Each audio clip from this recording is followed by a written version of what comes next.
Okay, students. So let's discuss individual pollutant from internal combustion engine in detail. So let's start with carbon monoxide. So what is the reason for formation of carbon monoxide? So in ideal reaction, so carbon is base for every fuel. There will be carbon chain in every fuel. So that carbon reacts with oxygen and it must produce carbon monoxide. So ideally there must be production of carbon monoxide, not carbon. There must be formation of carbon dioxide, sorry, but not carbon monoxide. So why there is formation of carbon monoxide in actual condition rather than carbon dioxide? So answer is insufficient oxygen in some cases and heterogeneous mixture of fuel and air in some cases. So ideally we cannot have oxygen in contact with every carbon particle. So due to heterogeneous nature of the air fuel mixture, we cannot have sufficient oxygen in contact with carbon, so it produces carbon monoxide. Second thing, if you are using rich fuel for certain operating condition, then there is insufficient oxygen in air fuel ratio, so it leads to the formation of carbon monoxide instead of carbon dioxide. And next thing, if temperature of combustion chamber is very high, carbon monoxide gets disintegrated into carbon monoxide and oxygen. This process is also called as dissociation, which occurs at very high temperature. So this is about carbon monoxide. So carbon monoxide, it is colorless, odorless and poisonous gas. Carbon monoxide produced when engine operates with rich air fuel mixture, means with less oxygen. When enough oxygen not available to convert all carbon to carbon dioxide, some carbon end up as carbon monoxide. Carbon monoxide in SI engine is 0.2% to 5%.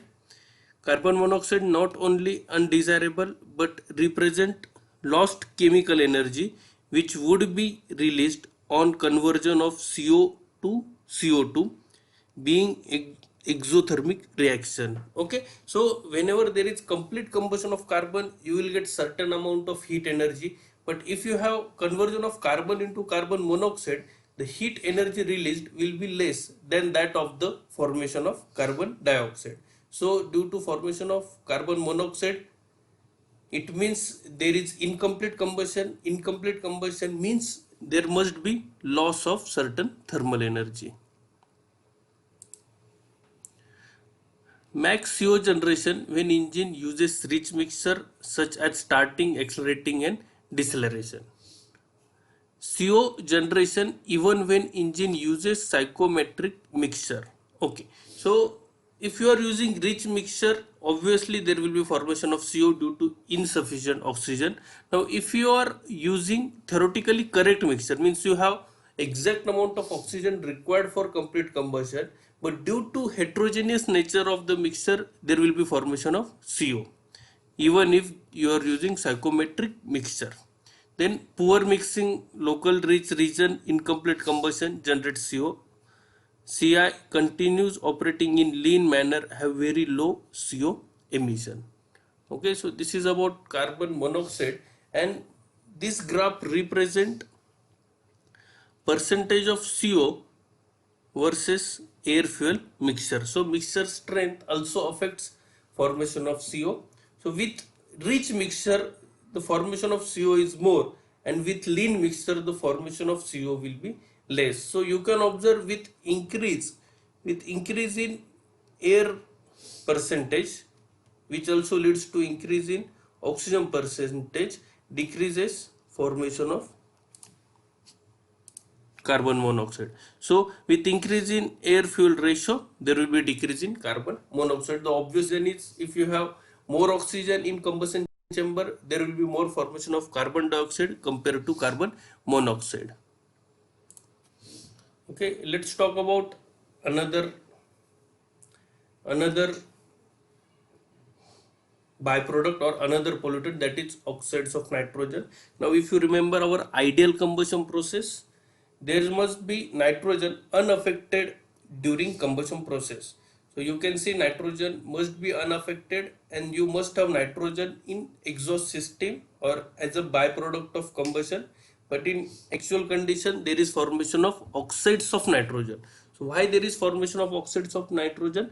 Nitrogen remains unaffected at lower temperature, but at higher temperature it becomes unstable and reacts with the oxygen present inside the combustion chamber. So we are providing air which contain oxygen and nitrogen, and if temperature reaches above 1100 degrees Celsius, there will be formation of NOx inside the system. So formation of NOx is directly related to the temperature of combustion chamber. So basically, if you can control temperature of combustion chamber or temperature of flame inside the combustion chamber, you can control formation of NOx.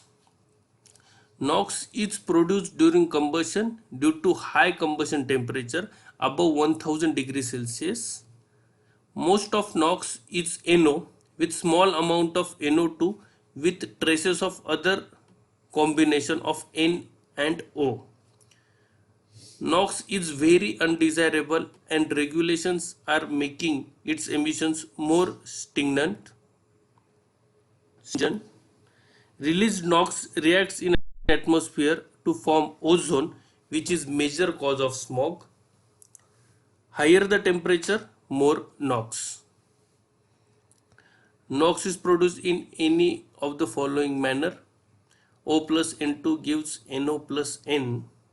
N plus O2 gives NO plus O. N plus OH gives NO plus H. So here it is H. NO in turn further react to form NO2 as under NO plus H2 gives NO2 plus H2. NO plus O2 gives NO2 plus O2.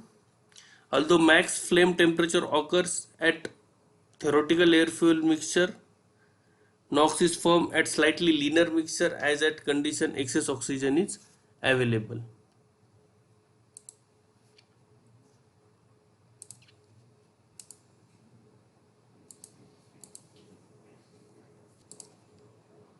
Now, NOx from engine. So this gives NOx ppm versus air fuel mixture. You can observe that with slightly lean mixture than psychometric air fuel mixture, you have maximum emissions of NOx. It is due to availability of NOx.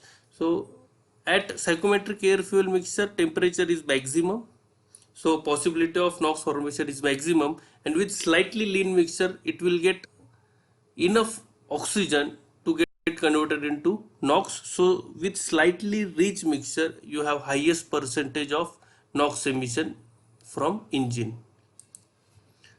Then in addition to dependence on temperature, formation of NOx also depends on pressure, air fuel ratio and combustion time within cylinder. NOx has been reduced in modern fast burn combustion chamber. NOx also depends on location within combustion chamber.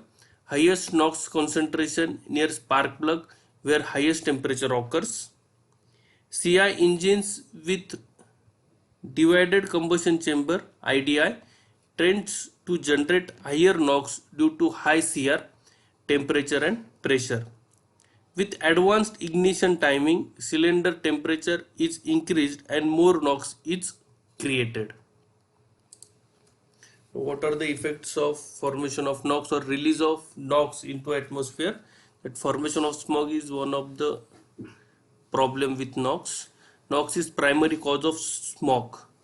NO2 decomposes as NO2 plus energy from sunlight is equal to NO plus O plus smog.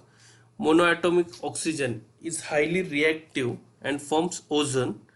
Ground level ozone is very harmful to lungs and other biological tissues, crops and trees. Ozone also damage rubber, plastic and other material. So due to formation of NOx, if you release NO2 in atmosphere in presence of sunlight, it will create ozone, that is monoatomic oxygen, which is not very useful in ground level atmosphere. So at ground level it creates many harmful effects. Now next undesirable combustion product is particulates. CI engine exhaust continues solid soot particles generated in fuel rich zone in cylinder. Noticed as exhaust smoke, max soot occurs under load, vehicle climbing up with full acceleration. Soot particles are cluster of solid carbon sphere of 10 to 18 nanometer, mostly in the range of 15 to 30 nanometer. A single soot particle may contain up to 400 carbon spheres. Carbon spheres are generated in fuel rich zones where enough oxygen not available to convert to carbon dioxide. Up to 25% of carbon in soot comes from lubricating oil, rest from the fuel. Particulates can be reduced by extending combustion time, but this increases combustion temperature and hence NOx production. Dilution by EGR can control NOx but reduces power and increases particulate and HC. Engine management system EMS are programmed to minimize NOx, HC, CO and particulate by controlling ignition timing, injection pressure, injection timing and valve timing, etc. Now let's talk about hydrocarbons. So hydrocarbons is the base of the organic fuels which are majorly used inside the combustion engine. So it must contain carbon and oxygen. So there will be complete chain of carbon inside the fuel and it is complemented by hydrogen particles. So hydrocarbon is one of the byproduct of the combustion. So if there is insufficient oxygen, there will be formation of carbon monoxide as well as hydrocarbons. Okay, so basically due to insufficient oxygen, there will be formation of hydrocarbons. Exhaust gases from SI engines contains up to 6000 ppm Hc and 1.5% of total fuel, 40% of as UBHC, that is unburnt hydrocarbon. Other reacted components, 1/5 of this in CI engine. So what it says, hydrocarbons are created after combustion also and due to unburnt fuel particles also. So total percentage of hydrocarbon in exhaust is contributed by hydrocarbons created after combustion and hydrocarbons created due to unburnt fuel particles.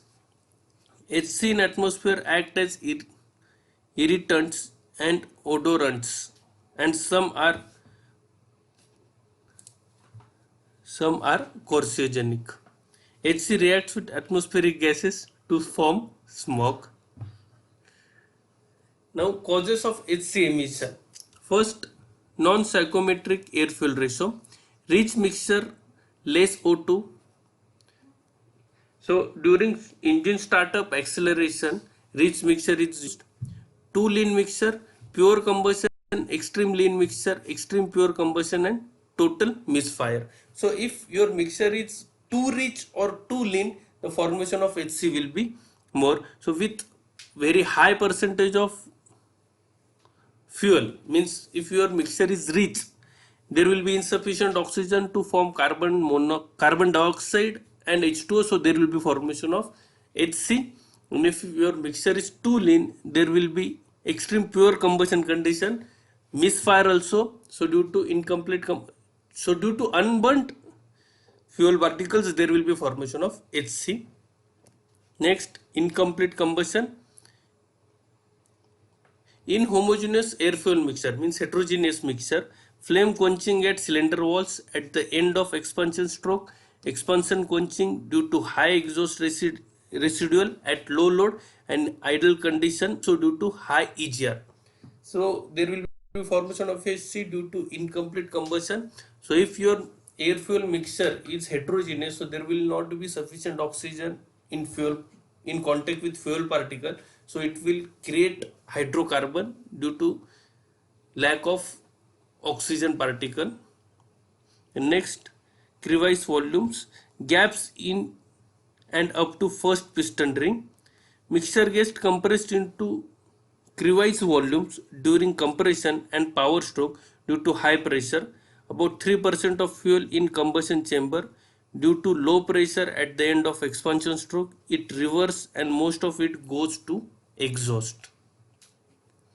So this graph shows the formation of HC with air fuel ratio. So you can observe with slightly lean mixture you can get minimum percentage of hydrocarbon.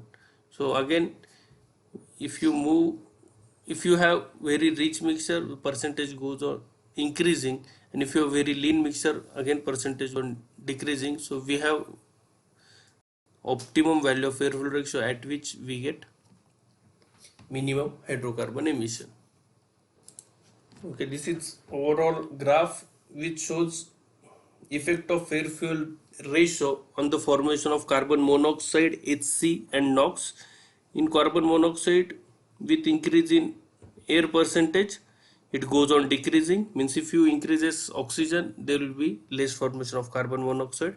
In HC, again with increase in air percentage, there will be decrease, but at certain point you will get minimum percentage of HC. Again it goes on increasing.